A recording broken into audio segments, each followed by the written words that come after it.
getting a bit late in the day now. We're on the Brooklands finishing straight. There's a few gaps appearing as people are starting to drift off now, but we've got a trio of very interesting cars here that I've never really seen before. And we have the owner of all three of them, I believe. Yeah, and your name is? I'm Pete. Nice to meet you. Hi there. Hi, Pete. Three pretty unusual cars here. Quirky to say none the least. I don't know where we're going to start, but absolutely. Could you group them all together? Of course I can. Yeah. So in the late 80s, it's these cars are the Pike factory cars. So basically, some junior designers were given a task to create some really quirky, unusual retro cars. I think we can say they're that. Yeah, absolutely. They came up with 4 cars. The Figaro, which is over there, which is not mine.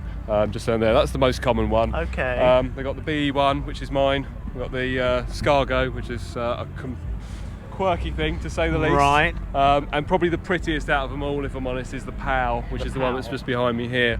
The POW, the Scargo, and the BE1 are mine, and that Figaro just happens to be there anyway. But these are all the product of a special design. It is. That's it. Studio. Yeah, they're called the Pike factory. Was this in Japan? It was. Yeah, Nissan. Yeah, Nissan did them. Right, and it was junior designers. Believed to be junior designers. Yeah. So sort of all looking to find the most different sort of thing. Exactly that. Very retro, especially inside them, inside the vehicles. I think you're right. I mean, the Figaro is probably the most well known in this country. It is. Anyway.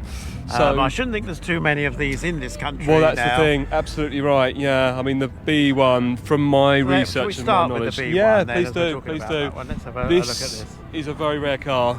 To my knowledge and research, this is the only one in this country on the road. There's believed to be 1 in Scotland. There's believed to be 2 that are off the road, not registered in this country, and there's 1 that's missing between Japan and England that's never turned up. So this one was an absolute rock box when I got it. I mean, it was a bit of a labour of love. It's one of those things. It wasn't worth doing financially, but you don't do it for the finances. You do it for the love of the cars.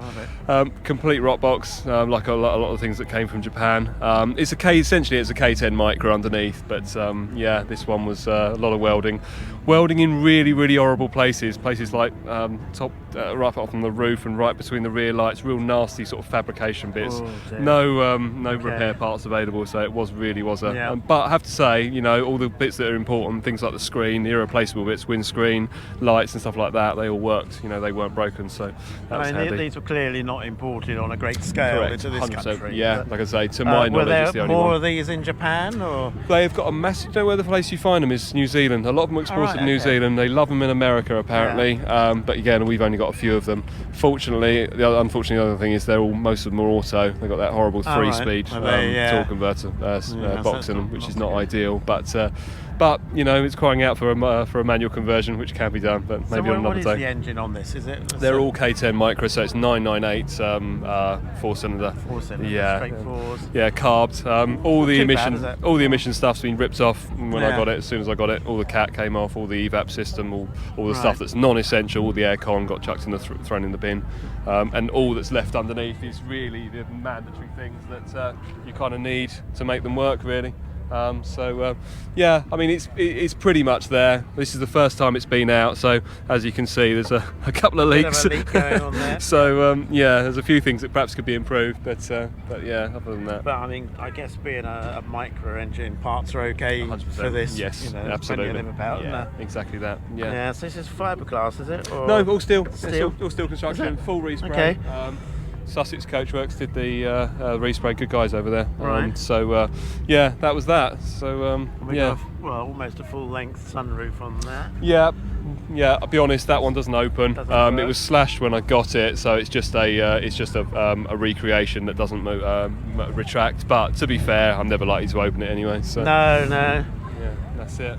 They're neat, aren't they? They're very small, not much boot space. No, nothing at all. Nothing at all. There, really, can you? Yeah, all the ugly stuff's hidden in the boot. We got the battery, washer bottle, and all that rubbish that's been hidden there. Right, so that's all in the back. Yeah, I get everything out of the way. It doesn't need to be there. So So what's the intention? A small city car. Yeah, they're called K cars. Exactly that. Low emissions, and they. Yeah, that's what they were sold in Japan as, they're called, known as the K car series. Yeah. So all these really, really small engines. So. Yeah. They're really good, aren't they? So let's move on to the slightly bigger car here, which is the Escargot. This is Japan's answer to the 2CV. Yeah, I can say the Citroen with the name like that. It had to be, didn't it? Really crazy car. These came with a bit bonkers. This one. These came with a dreadful asthmatic 1.5 3-speed auto car, all right. Which obviously got thrown straight in the bin when I got it. And we replaced it with something a little bit more, something a little bit more spicy, more chunky. Exactly. That's from that's a BAM engine from a TT, which I've managed to squeeze in there. It's a whole platform that's been put in there. I mean, the main difference is the fact that the struts didn't fit, so I've had to widen the whole track. We've got the whole braking system, steering system, immobiliser, factory management, all from the donor car. It does work. I mean, I wouldn't say it's a professional conversion, but on the same hand, do you know what? It works. Yeah, what exactly. Size is that engine then? That's a 20 valve turbo from a TT. So that's a 1.8 turbo. They're rated about 225 horsepower. Obviously, this is stage 2 unlocked with no cat, so roughly around 265 on a good day. Having said that, with no crash structure, no front support, really, it's take it steady. Yeah, take it steady all the time. Exactly that. But do you know what? It's in there, and it puts a smile on my face. So that's the main thing. Okay, so if we put the bonnet down, I can have a look at the rest of it. But it's kind of a strange thing, isn't it, really? But I mean, originally then it's a van, I guess, for absolutely. A van for Japan. Absolutely. I mean, over here, the lion's share are coffee vans. People use them very commonly as coffee vans because they really, really lend themselves to that that kind of thing. But as I say, I found it on eBay as a written off spares or repair, and that's the most quirky, ugly car I've ever seen. I've got to have it, and that's when I put my. No, but it's do you know what? The amount of feedback you get on it because it's so unusual. People are interested, that's the thing. like us, isn't it, coming over? It's exactly because that. It's odd, you just don't it's see unusual. So true. Yeah. So not many of them around, particularly in this country. No, exactly, and obviously sporting the Porsche colours. It's such an iconic colour scheme, isn't it? So that's just been rewrapped. So really happy with that. So. It's looking good. Yeah, really for a quirky car. Yeah. So let's move over to your final one. This I would say is the best looking at. Personally, I feel this is the best looking out the three. This is a POW. This is called a POW, or PAO. I call it the POW. This is a cool car. To my mind, this colour scheme so ornate, and the interior. Interior is absolutely gorgeous. That sort of ivory white interior to nice, it. It does look nice. Yeah, fantastic. On a set of coilies, big wheels. The deep dish wheels, and that's really the only mods to it, apart from the bits that I've done with the colour coding.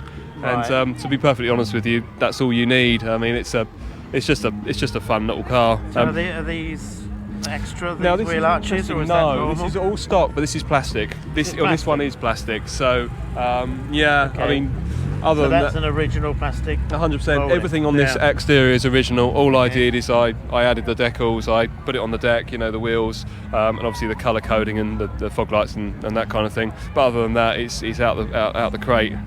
And this one is manual. Yes. So, so fortunately. So what's this powered by? Same as the BE1. This is a K10. Essentially, it's a K10 Micra. So you get another. You get the 1 litre engine from the Micra.